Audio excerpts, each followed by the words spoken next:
personaje va a hablar de el arte en el arte a través de El ancho mar de los sargazos.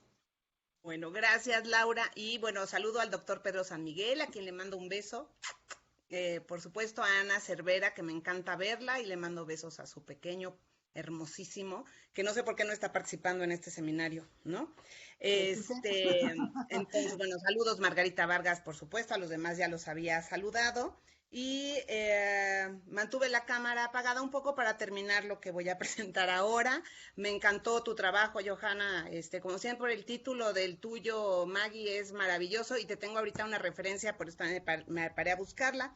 En fin, quiero leer primero lo que sería el epígrafe de un trabajo que está en construcción y es un fragmento de El ancho mar de los sargazos de Jean Rhys. Dice, todo es excesivo, demasiado azul, demasiado púrpura, demasiado verde. Las flores demasiado rojas, las montañas demasiado altas y las colinas demasiado próximas. Y la mujer es una desconocida. Déjenme, dejo mi libro acá. Y quiero presentar unas diapositivas que están acá. ¿Se ve ya? Ok, entonces el título de este trabajo es El arte en el arte a través del ancho mar de los sargazos. En 1857, Elizabeth Claiborne Gaskell, conocida como Elizabeth Gaskell, escribió The Life of Charlotte Brontë, un hecho que me parece fascinante en varios sentidos. El primero, y no en orden de importancia, es el que, últimamente, la gravedad parece estar trabajando en mi contra, pues me he ocupado de temas que recaen en el de las mujeres en la historia. En segundo, porque Charlotte Brontë, nacida en 1816, había muerto en 1855. ¿Cuáles son las razones que motivaron a la primera a escribir sobre la segunda? Desde luego, existió una profunda admiración por la persona y por su obra.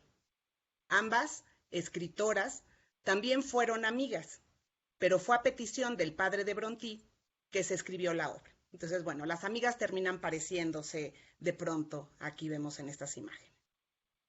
Junto con Charles Dickens, admirador de Gaskell, amigo de Gaskell, es ella una de las novelistas inglesas más importantes del siglo XIX.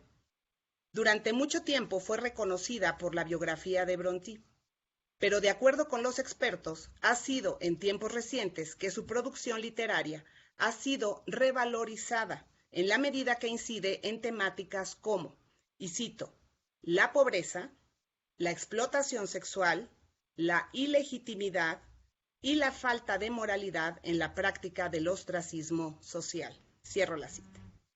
En cuanto a Charlotte Brontë, entre sus novelas, Jane Eyre es la más conocida.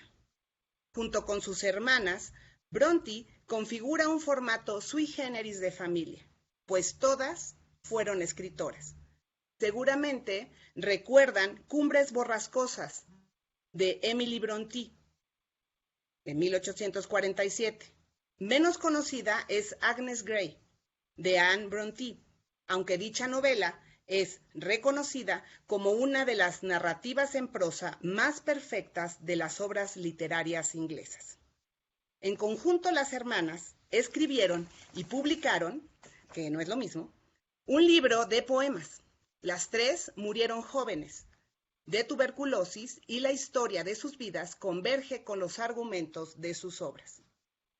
Jane Eyre, una valiente institutriz, es la protagonista de la novela de 1847, pero de los personajes que la componen es el de Bertha Mason, una mujer nacida en Ciudad Española, Jamaica, loca, descendiente de una familia cuyos miembros de locos y maniáticos a lo largo de 3 generaciones, es el que ha ocupado el interés de los estudiosos, entre ellos los del Caribe. Precisamente, The Mad Woman in the Attic, The Woman Writer and the 19th Century Literary Imagination, publicado en 1979, evoca en el título a Bertha Mason. Se elige entonces al personaje como hito del feminismo, una mujer encerrada por su esposo en la habitación de una torre, o bien un hombre que mantiene en secreto encerrada a su mujer. Y así es como se le representó en la película producida, sin que se le diera crédito, y protagonizada por Orson Welles y Joan Fontaine de 1943. Ya saben, ¿para qué me invitan? O sea, siempre tengo que sacar a Orson Welles para todo, ¿no? Entonces, quiero ahora dejar de compartir esta presentación y quiero compartir entonces un fragmento de un video. Espero poder lograrlo. Creo que no. Voy a dejar de compartir completamente. A ver y si ahora puedo presentar el video. Ya está. Okay. Creo que lo hice demasiado rápido. Creo que no puedo. A veces tarda un poquito, dale chance. Mejor tarda un poco, ¿verdad? Porque vuelve aquí la presentación, pero no puedo presentar el video. Porque Gracias, sí se Maggie. cargó la vez pasada, ajá. Sí. Podría hacer esto. Moraleja, vamos a tener que aprender a usar 2 equipos siempre que estemos presentando, ¿verdad? Claro. A ver, voy a hacer esto.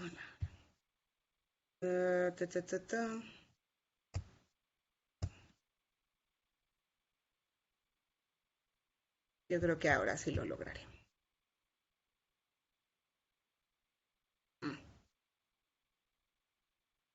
Creo que no puedo hacerlo, no pasa nada.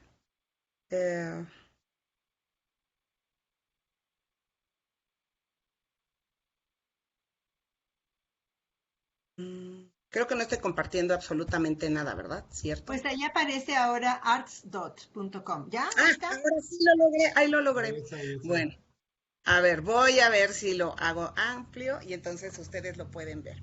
Gracias por su paciencia. Entonces voy a ponerle play, es nada más 1 minuto, no es muy largo. Bueno, podríamos ver Ya toda está la muy película. bien amplio, Don Ají. Okay. Se ve muy bien, ojalá que se oiga así. Ok, gracias.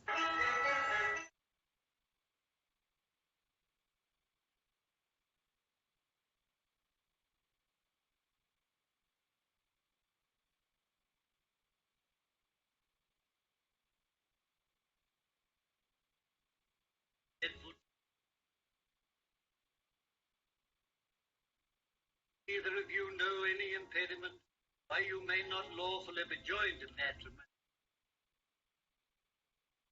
For be ye well assured, if any persons are joined together, otherwise than as the word of God doth allow, then are they not joined by God, or is their matrimony. Edward Rochester, thou have this woman to be thy wedded wife. Bear the existence of an impediment. Proceed with the ceremony. You cannot proceed. Rochester has a wife now living. Briggs. Mr. Mason. 20th of October, 1824, Edward Rochester of Thornfield Hall, married to Bertha Mason, Mary's Church, Spanish Town, Jamaica. Marriage will be found in the register of that church. True, it's true, I swear it. She's now living at Thornfield. I've seen her there myself. I'm her brother. Listen, close your book. There'll be no wedding today. I invite you over my house to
ahí es lo que quiero compartir, espero que lo hayan escuchado.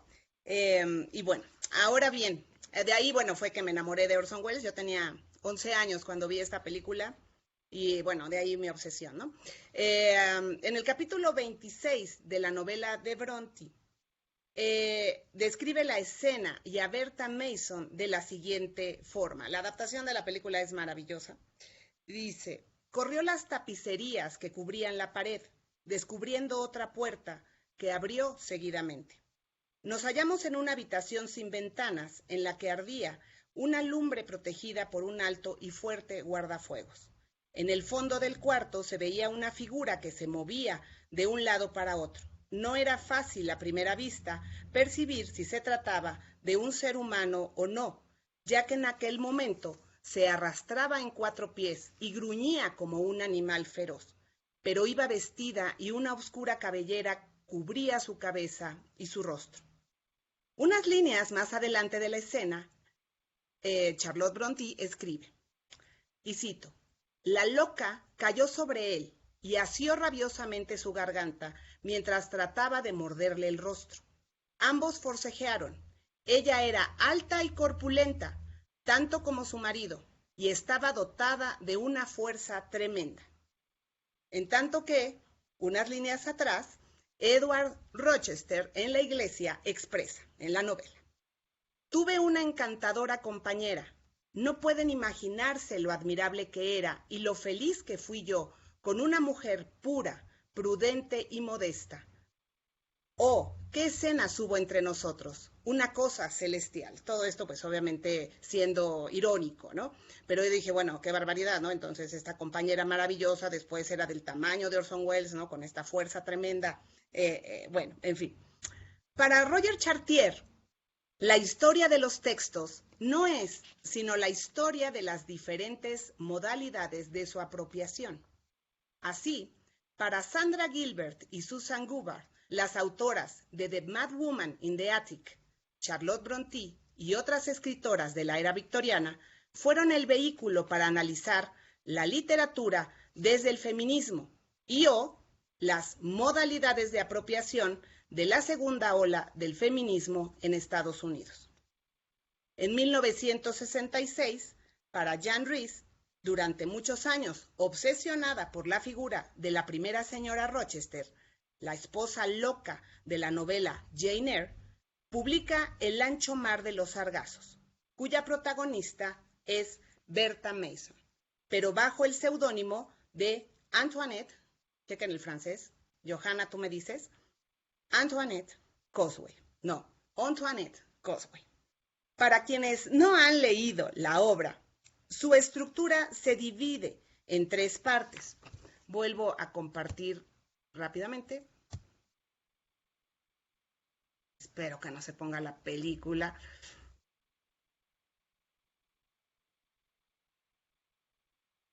Milagro.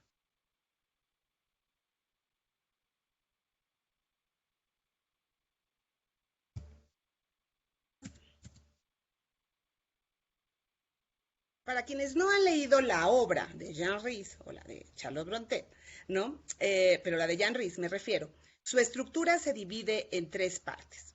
La primera, narrada por Antoinette Cosway, se concentra en sus años de infancia y formación, en los años posteriores de la firma de la Ley de Emancipación, publicada en 1833, pero que entra en vigor hasta agosto de 1834.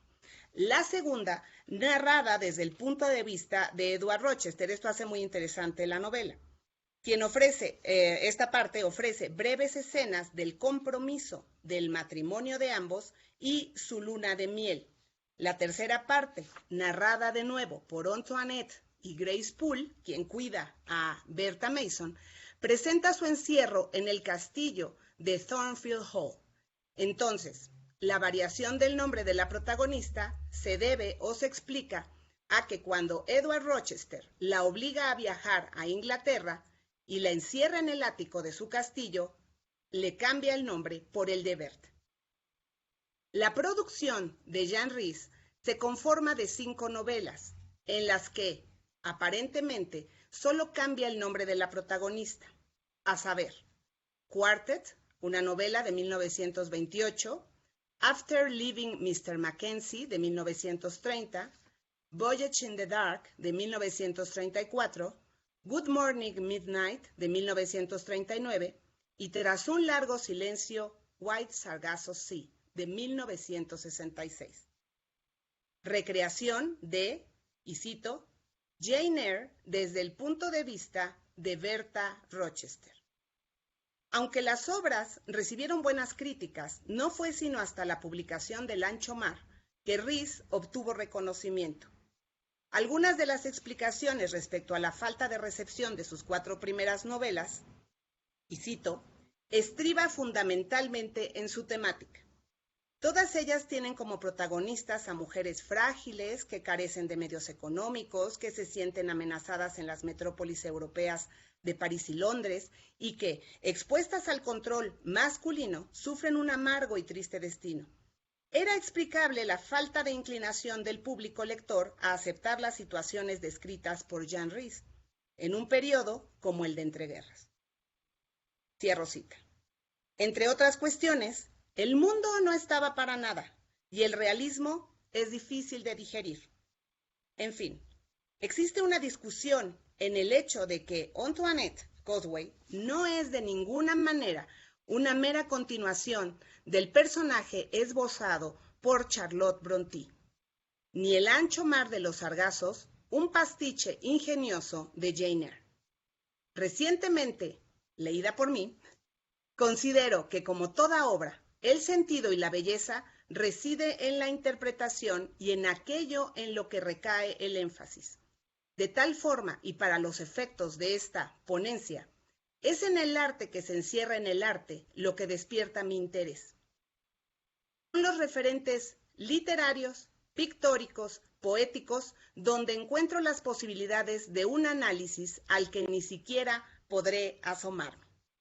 Sin embargo, mencionaré un par de cuestiones, algunos de mis apuntes. En la primera parte del Ancho Mar, Antoinette se encuentra en el salón de su casa en Colibrí, tras el matrimonio del señor Mason, de quien toma el apellido, su padrastro, con su madre, cuando se detiene a contemplar su cuadro favorito, La hija del molinero, que muestra a una niña preciosa de rizos castaños y ojos azules con un vestido que le cae desde los hombros. La hija del molinero, de Miller's Daughter, es un poema romántico del escritor inglés Alfred Tennyson, o Lord Alfred Tennyson, publicado en 1833. Aquí, bueno, les estoy presentando, pues, obviamente algunos de los versos de este poema que es muy largo y que es verdaderamente preciosísimo. Yo no soy experta en poesía, sin embargo, bueno, es hasta cierto punto sencillo leerlo, entenderlo. Entonces, bueno, aquí vemos, ¿no? It is the miller's daughter and she will bla, bla, bla, bla, and I will be the bla, bla, bla, ¿no? Entonces, es algo que llama muchísimo mi atención. O sea, el hecho de que, bueno, en lo que yo me fijo es en esto, ¿no? O sea, ¿de qué se habla? ¿Cuáles son las referencias de Jean Rhys? ¿Por qué trae a colación a este cuadro, ¿no? Entonces, ¿existe realmente esta pintura o no? Entonces, ella está como, bueno, el personaje mirando este cuadro, ¿no? Y este poema que lleva este título diría esto, o se traduciría mal al español de esta manera, ¿no?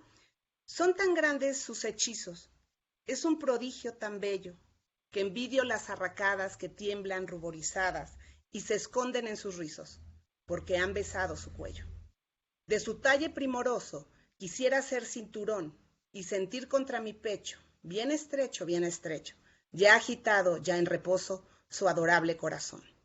Y de su seno hechicero ser el collar, deseara, y por suspiros mecido, reposar adormecido, tan en calma, tan ligero, que al dormir me conservara, ¿no? Entonces digo, obvio, ya les digo, no soy experta en poesía y les puedo decir que esta traducción pues no es muy buena, bueno, pues a mí no me lo parece, ¿no? Y sin embargo, bueno, por supuesto que esto me lleva a pensar, y es lo que quisiera analizar en este trabajo, pues estas referencias, ¿no? ¿Por qué toma esto Jan Ries? ¿Dónde? O sea, ¿por qué? Y de dónde surgen, cuáles son las conexiones, cuáles son, digamos, pues las rutas, ¿no? O sea, la urdimbre de estos autores, de estas pinturas, de estos poemas, que por supuesto se vinculan a el personaje principal, a la protagonista, a este ambiente del Caribe, ¿no? De nueva cuenta, ¿no? A este hechizo, esta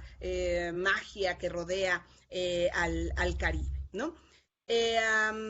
Vinculado a dicho poema, ¿no? Entonces es que encontramos esta pintura, ¿no? Que es la que les muestro primero, que es de un artista, de un ilustrador prerrafaelista que se llama Arthur Hughes. Esta obra se llama April Love y yo supongo, ¿no? Que es a la obra a la que Jan Ries se está refiriendo, ¿no? Esta obra se presentó en la exhibición de la Real Academia de 1856 y el propio Hughes incluye un fragmento, ¿no? En este librito que se publicaba, para la gente que iba, un fragmento del poema de Tennyson, ¿no? Entonces, es ahí donde yo empiezo, o sea, como que adentrarme quizá a la obra de Jan Ries, pues desde otras aristas que me parecen pues realmente sublimes, ¿no? Interesantes, en fin, llenas de historia de la cultura. Y bueno, hay otras referencias, por supuesto no me puedo ocupar de todo lo que, bueno, que más o menos he ido subrayando, viendo, ¿no? Este libro lo leí con Laura Muñoz el año pasado en septiembre, no por X circunstancia, y bueno, hay muchísimo, ¿no? Como toda obra de dónde recortar.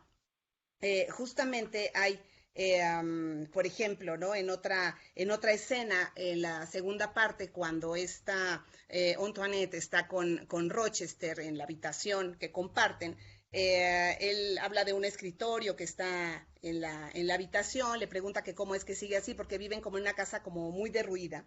Y de ahí también el título del Ancho Mar de los Sargazos, que pues tiene todo un simbolismo, ¿no?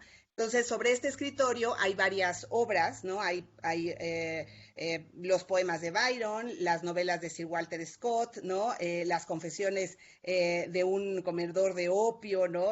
Varios volúmenes de otros autores. Entonces, es sobre esto donde yo quisiera incidir y, por supuesto, analizar la obra, ¿no? Entonces, igualmente, tiene, y aquí bueno, preparé esta diapositiva, donde están ellos teniendo una conversación también en esta segunda parte, ellos como matrimonio, y es donde le preguntan, ¿no? de este tocador, de estos libros, en fin.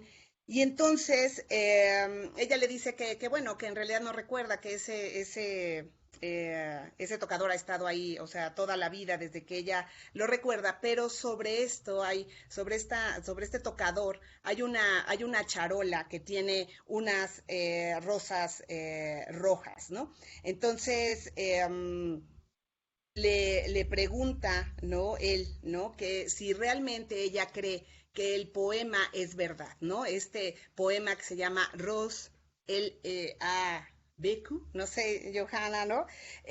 Y que si ella cree que realmente todas las cosas bellas tienen un destino triste. Entonces es ahí donde yo digo, bueno, o sea, pues podría sonar cualquier cosa, pero ¿de qué me está hablando Jan Ries? O sea, ¿cuál es su, ¿cómo se dice? Su background, ¿no? ¿De dónde viene ella? ¿De dónde nació? ¿Cuáles son estos sí, todo esto que ella conoce. Es muy interesante que haya dejado pasar 30 años para escribir, 27 años para escribir El ancho mar de los sargazos, ¿no? Entonces, este poema al que se está haciendo referencia es, o sea, ni más ni menos, ¿no? Un poema famosísimo de François de Malherbe, que es el poeta oficial de Enrique IV, este rey de Navarra, casado con Margarita de Valois, no es que uno sea chismoso de ninguna manera.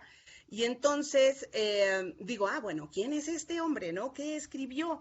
Es ahí donde, bueno, creo que es así como, o sea, como este ancho mar de los sargazos, ¿no? De lo que pueden ser las producciones, ¿no? De la cultura. Este mismo... Me dice 2 minutos, ay, qué ya pena. voy. Robert Lefebvre pinta, ¿no? O sea, este cuadro, este retrato, ¿no? De Malherbe, y es el mismo, ¿no? Que pinta a este famosísimo Napoleón. Me refiero al pintor, ¿no? Este poema, esta frase es un pequeño fragmento de este largo poema también que se llama Consolación al señor Duperier sobre la muerte de su hija, ¿no? Entonces, es un poema que él escribe al señor Duperier, que ha perdido a una hija pequeña. Es un poema precioso, precioso. Y bueno, nada más he destacado en color rojo esta parte, ¿no? Que es ¿dónde? O sea, es como una pequeña autopsia, ¿no? Del ancho mar de los sargazos o de cualquier otra obra. Dice, mas era de este mundo que a la rara belleza no destina bondades. Y Rosa, ella ha vivido lo que viven las rosas, el tiempo de un albor, ¿no? Entonces, aquí está, el original en francés, ¿no? Y bueno, ya nada más ahí puse la traducción, ¿no? Entonces, esto pues tendría que leerlo mejor Johanna que yo, pero aquí está lo que le dice, ¿no? Es algo... que parece hacer algo como, está en cursiva, claro, pero entonces es lo que leía Jan Ries, cuál era, o sea, de lo que ella, de qué se había apropiado y cómo nosotros también podemos apropiarnos como lectores de este texto en este momento. Es un poco, pues, lo que quería, pues, mostrarles de lo que es un proyecto que quisiera, pues, aterrizar de una mejor manera en lo subsecuente. Pero pues les agradezco muchísimo a todos y bueno, es un poco eso. Gracias.